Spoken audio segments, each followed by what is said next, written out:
Kahapon si Marojas ang nangampanya sa Quezon. Kanina si Mayor Rodrigo Duterte naman ang nanuyo sa probinsya. Dito may iniwan siyang pangako para sa mga coconut farmers. Umaaksyon si Mia Reyes. Ang mga magniniyog sa Katanawan, Quezon ang sinuyo ng Duterte Cayetano tandem ngayong araw.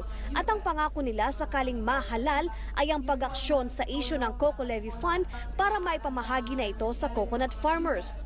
At gaano kakampante ang tandem na magagawa ito? Isang symbolic covenant ang kanilang nilagdaan. It will be done. Yan ang sinasabi ko sa inyo. Matutupad yan. Maawa ang Diyos.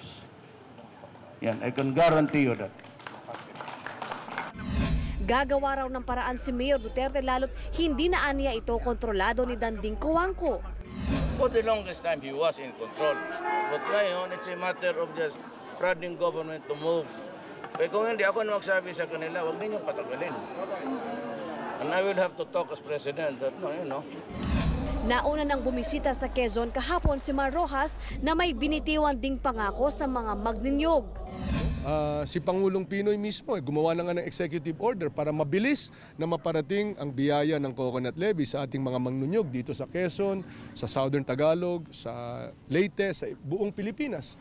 Subalit hindi naman ito ay naipasa ng Senado at na-TRO pa ito. So kung bilang Pangulo, ako bibilisan ko ang pagtutugon sa layunin ng ating coconut levy na makatulong sa kabuhayan ng ating mga magnunyog.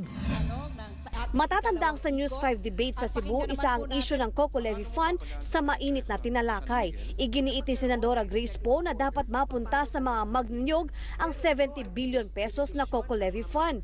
Pero may ibinatong tanong sa kanya si Vice President Jejomar Binay. Madam Senator, nandiyan pa ba yung pera? Nandiyan po ang pera. Wala po na ang pera. Papel na lang ho ang natitira. Ang tinatanong ko sa inyo yung coconut levy. Ibabalik natin sa kanila ang pera na yan. Pero ang mahalaga, wala akong pinoprotektahan na kahit sinong interes. Si Mayor Duterte nakipagsabayan sa diskusyon. While the coconut farmers are waiting for their money, pati nanay ko. Bakit ganito? There is a Supreme Court decision. Bakit mo papaikutin uli? This is a rigmarole actually.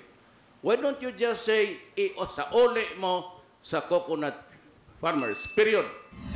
Ang Coco Levy Fund ay isang pondong naliko mula sa buwis na kinakaltasan sa mga magsasaka ng nyog noong panahon ni dating Pangulong Ferdinand Marcos. Layunin sana nitong paunlarin ang industriya ng nyog sa bansa at mabigyan ng dibidendo ang mga magninyog mula sa kikitain nitong interes. Umaaksyon, Mia Reyes, News 5. Be sure to come back. Use 5 everywhere. Copyright 2016.